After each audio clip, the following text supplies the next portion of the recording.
माझं पुणे सुंदर पुणे व्यासपीठाच्या वतीनं आपल्या सगळ्यांचं सहर्ष स्वागत। या चॅनलला आपण दिवसेंदिवस चांगल्या पद्धतीने प्रतिसाद देतात त्याबद्दल धन्यवाद। परंतु तरी देखील या विषयाला अधिकाधिक पाठिंबा देण्यासाठी आपण हे चॅनल शेअर करा, लाईक करा आणि सबस्क्राईब करा, मी अशी आपल्याला विनंती करतो।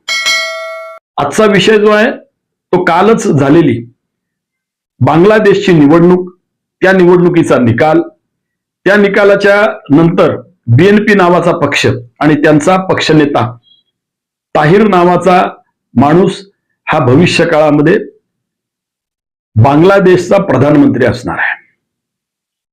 स्वातंत्र्यानंतरच्या कालखंडामध्ये पश्चिम पाकिस्तान आणि पूर्व पाकिस्तान अशा स्वरूपाची दोन राष्ट्र ही आपल्या दोन्ही बाजूला तयार केली गेली। स्वातंत्र्य प्राप्ती ही एका वेगळ्या अर्थाने अर्धवट स्वरूपाची होती, असं जे आजही आमचं सगळ्यांचं म्हणणं आहे। त्याचं कारणच ही दोन्ही ठिकाणी मुस्लिम बहुल प्रदेश किंबहुना मुस्लिमांची राष्ट्र ही निर्मिती हे वास्तव आपण सगळ्यांनीच प्रत्यक्षामध्ये अनुभवलं आहे की या दोन्ही राष्ट्रांची निर्मिती ही स्वतंत्ररित्या भारताच्या कायमस्वरूपी स्वायत्ततेला चॅलेंज देणारी राष्ट्र म्हणूनच आजपर्यंतचा इतिहास आपण सगळ्यांनी अनुभवला आहे। बांगलादेशमध्ये गेल्या 1.5 वर्षामध्ये घडलेल्या ज्या घटना आहेत त्या घटना अतिशय बोलक्या आहेत, त्या अतिशय गंभीर आहेत। आज वर्तमानपत्रामध्ये डिप्लोमॅट या स्वरूपामध्ये भारताने केलेलं अभिनंदन, नवीन आलेल्या पंतप्रधानांचं अभिनंदन करणं हे डिप्लोमॅटिक स्वरूपाचं आहे, हे सगळ्यांनी समजून घेतलं पाहिजे। त्याचं कारण एकच की जोपर्यंत त्यांच्याकडून कुठलीही जाहीररित्या राजकीय आगळीक होत नाही तोपर्यंत आपण या स्वरूपाचे संबंध हे टिकवण्याचा प्रयत्न करतच असतो, किंबहुना ते आंतरराष्ट्रीय राजकारणामध्ये गरजेचं आहे। परंतु असं असलं तरी देखील या सगळ्याच निमित्ताने एक विशेष विषय आज मला आपल्या समोर मांडायचा आहे। तो एवढ्यासाठीच की सगळ्यांना कल्पना आहे की भारतीय राज्यघटनेनुसार भारतीय नागरिकाची व्याख्या केलेली आहे। प्रत्येकच माणूस जन्माला आल्यानंतर त्याचं बर्थ सर्टिफिकेट तयार केलं जातं। जवळच्या अधिकृत दवाखान्यामधनं आपलं बर्थ सर्टिफिकेटसाठी ऍप्लिकेशन केलं जातं। ते ऍप्लिकेशन संबंधित अधिकाऱ्याच्या माध्यमातून अधोरेखित करून आपला जन्म आणि आपल्या कुटुंबाचं नाव हे त्या ठिकाणी अधोरेखित होतं। आपल्याला सगळ्यांना दुसरी कल्पना आहे की 10वी SSC शाळा सोडल्याचा दाखला हा आपल्याकडे जन्मतारखेचा आणि आपल्या एका वेगळ्या अर्थाने स्वतंत्र व्यक्तिमत्वाचा दाखला म्हणून आपल्या समोर असतो। हा दाखला कशासाठी आहे? भारतीय राज्यघटनेमध्ये भारतीय नागरिक कुणाला म्हणावं या संदर्भामध्ये स्पष्ट आदेश हे दिलेले आहेत। या आदेशाकडे आपण या निमित्ताने नक्कीच पाहिलं पाहिजे। त्याचं कारण आपल्या देशासमोरच्या प्रमुख समस्यांपैकी एक समस्या या दोनही राष्ट्रांनी निर्माण केलेली ती पाकिस्तान आणि बांगलादेशनी की घुसखोरांचा मोठ्या प्रमाणावरती प्रश्न हा आपल्या साऱ्यांच्या डोळ्यासमोर आहे। तो प्रश्न आता फक्त सीमावर्ती प्रांतामध्ये राहिलेला नाही, तो प्रश्न मुंबईमध्ये आलाय, तो प्रश्न पुण्यात आलाय आणि आपण अधिक जर स्पष्ट बोलायला गेलो तर आपल्या शेजारी देखील तो प्रश्न येऊन उभा राहिलेला आहे। मी आपल्याला एवढ्यासाठीच गंभीरतापूर्वक सांगतो की कोणत्याही स्थितीमध्ये या साऱ्या विषयाकडे आपण डोळसपणाने पाहिलं पाहिजे। आपल्या समोरची आव्हानं ही काय आहेत हे आपण वारंवार त्याचा अभ्यास केला पाहिजे, त्याच्यातली स्थित्यंतर आणि त्यामध्ये असलेले बदल हे आपण समजून घेतलेच पाहिजेत। त्याचं कारण ते आपलं भविष्य आहे, आपल्या भावी पिढीचं भविष्य आहे। स्थानिक स्वराज्य संस्थांच्या निवडणुका झाल्या। मुंबईच्या महापौर माननीय रितू तावडे यांनी एक घोषणा केली, जी घोषणा अतिशय बोलकी आहे, जी अतिशय गंभीरतापूर्वक सगळ्यांनी स्वीकारली पाहिजे। त्यांनी सांगितलंय की मुंबई सारख्या देशाची आर्थिक राजधानी असलेल्या ठिकाणी काही लाखाहून अधिक घुसखोर बांगलादेशी आहेत अशा स्वरूपाचं विधान, अशा अर्थाचं विधान त्यांनी केलं। हे विधान अतिशय गंभीर आहे। या संदर्भामध्ये सर्वच पातळीवरती, राज्य शासन पातळीवरती, मुंबई व्यवस्थापन म्हणून मुंबई महानगरपालिकेच्या वतीनं आणि सगळ्याच ज्या यंत्रणा आहेत त्या यंत्रणांनी या सगळ्या विषयामध्ये गंभीरतापूर्वक अशा स्वरूपाच्या नागरिकांचा शोध आणि अशा नागरिकांची हकालपट्टी ही भविष्य काळात आपल्या देशाची गरज आहे। मुंबई ही आर्थिक राजधानी नक्की आहे, परंतु या आर्थिक राजधानीच्या निमित्ताने जर अशा स्वरूपाचे घुसखोर या देशामध्ये येणार असतील तर ते अतिशय गंभीरतापूर्वक बाहेर घालवले पाहिजेत.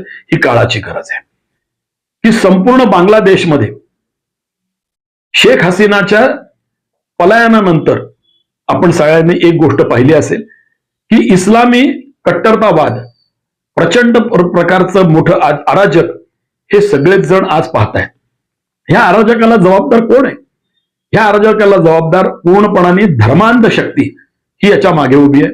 धर्मांध शक्तीला कुठल्याही प्रकारचं व्यवस्थापन मान्य नाही, कुठल्याही प्रकारची व्यवस्था मान्य नाही, कोणत्याही परिस्थितीमध्ये दंगा धोपा आणि कुठल्याही प्रकारची व्यवस्था नसलेलं आपलं राज्य, अशा स्वरूपाची एक वेडगळ कल्पना घेऊन ही सारीच माणसं काम करतायत की भविष्य काळामध्ये अशा प्रकारचं जे काही घटना घडणार आहेत त्या घटनांचा आपण विचार केला पाहिजे. काल बीएनपी सत्तेत आलंय, ताहिरा त्यांचा प्रमुख आहे, परंतु सगळ्यात महत्वाची बातमी आपण सगळ्यांनी समजून घेतली पाहिजे की सीमावर्ती प्रांताचे जे मतदारसंघ आहेत या मतदारसंघामध्ये कट्टरतावादी लोक अधिक निवडून आली, अशा स्वरूपाची बातमी ही वर्तमानपत्राच्या माध्यमातून मला समजली. बांगलादेशातून पश्चिम बंगालमध्ये येणारे जे अतिरेकी घुसखोर आहेत, या घुसखोरांच्या संदर्भामध्ये सर्वच राजकीय पक्षांनी, राष्ट्रभक्त नागरिकांनी एकत्रित झालं पाहिजे. याच्यावर कुठल्याही प्रकारचं राजकारण येणं हे आपल्याला सोयीचं नाही. हे आपल्या भविष्यासाठी फार मोठी भयप्रद अशी घंटा आहे, हे आपल्याला सगळ्यांना समजलं पाहिजे. ममता बॅनर्जींनी त्यांचं राजकारण जरूर करावं, काँग्रेसनी आणि राहुल गांधींनी त्यांचं राजकारण जरूर करावं, परंतु देशभक्तीच्या संदर्भामध्ये कुठल्याही प्रकारची कॉम्प्रोमाइजेस ही त्यांनी करू नयेत. ही या निमित्ताने मी त्यांना आवाहन करतो, त्यांना विनंती करतो की आपण हे करतात, हे चूक करतात. त्याचं कारण एकच, या देशाची अस्मिता, या देशाचं अस्तित्व, स्वायत्तता, भारतीय राज्यघटना या गोष्टी बोलण्याच्या नाहीयेत. या गोष्टी आपल्या जीवन पद्धतीच्या गोष्टी आहेत आणि यासाठी आपल्याला भविष्य काळामध्ये काम करावं लागेल. घुसखोर हे पश्चिमेकडून पूर्वेकडून आपल्याकडे येत आहेत. बदल किती आहे? 1947 पूर्वी अमार सोनार बांगला अशी ज्यांनी घोषणा केली, माझा सुंदर बांगलादेश, अशा स्वरूपाचा माझा बंगाल असं म्हणणारे रवींद्रनाथ टागोर हे या ठिकाणचे, सुभाषचंद्र बोस हे या ठिकाणचे, ज्यांनी वंदे मातरमची निर्मिती केली ते बंकिमचंद्र चटर्जी याच प्रांतातले. आणि असं असताना देखील या प्रांताची आजची स्थिती काय, आजची अवस्था काय, हे सगळ्यांनी पाहिल्यानंतर मुस्लिम कट्टरतावाद आणि अराजकाची परिस्थिती का निर्माण झाली याचा अभ्यास आणि याची माहिती आपण सगळ्यांनी घेतली पाहिजे. याच्यामध्ये कुठलंच राजकारण असण्याचं कारण नाही, याच्यात राजकारण आणू नका, कारण ती देशाच्या स्वायत्ततेला भविष्य काळातली धोक्याची घंटा आहे. हे मी आपल्याला परत एकदा अधोरेखित करतो की शेजारी आलेलं नवनिर्मित बीएनपीचं राज्य हे भविष्य काळामध्ये नेमकं काय दिवे लावतं ते आपल्याला समजेलच. दिवे लावतं का हे म्हणण्याचं कारण एकच की आजपर्यंतचा इतिहास, सत्ता बदल झाला तरी देखील मुस्लिम कट्टरतावाद हा कमी होत नाही, किंबहुना मुस्लिम कट्टरतावादाला खतपाणी घालूनच आपलं राज्य चालू शकतं. ही मनोभावना पाकिस्तान आणि बांगलादेश या दोन्ही राज्यकर्त्यांमध्ये, मग ते राज्यकर्ते अपक्षाचे असतील ना तर ब पक्षाचे असतील, या दोन्ही राज्यकर्त्यांच्या मनामध्ये ठाम आहे. आणि त्यामुळे अशा स्वरूपाचं राजकारण करणं, भारताच्या सीमांमधून आपल्या अतिरेक्यांना अधिकाधिक आत प्रवेश कसा मिळेल यासाठी षडयंत्र करणं, हा आजपर्यंतचा इतिहास. या इतिहासाला आपण समजून घेतलं पाहिजे. देशभक्त नागरिकांनी या सगळ्या विषयासाठी मोदी सरकारच्या पाठीशी उभं राहिलं पाहिजे. मोदी सरकारला कायमस्वरूपी पाठिंबा आपण देणार असं मला खात्री आहे, परंतु एकच गोष्ट, आपली जबाबदारी आपण झटकता कामा नये. मी हा व्हिडिओ संपताना मुंबईच्या ऋतू तावडेंचं अभिनंदन करतो. त्याचबरोबर पुणे महानगरपालिकेमध्ये आलेली सत्ता, या सत्ताधीशांनी देखील समजून घेतलं पाहिजे की पुण्यामध्ये देखील अशा प्रकारचे स्लीपर सेल येतात. अशा स्वरूपाच्या बातम्या या आपण सगळ्यांनी पाहिल्यात. याच्यामध्ये देखील बांगलादेशी नागरिक मोठ्या प्रमाणावरती आहेत.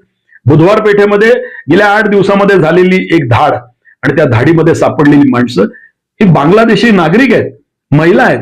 आणि या महिला आणि नागरिक हे या ठिकाणपर्यंत आले कसे याचा शोध घेतल्यानंतर आपल्याला लक्षात येईल की अशा प्रकारचं एक षडयंत्र सीमावर्ती प्रांतापासून आपल्या घरापर्यंत येत आहे.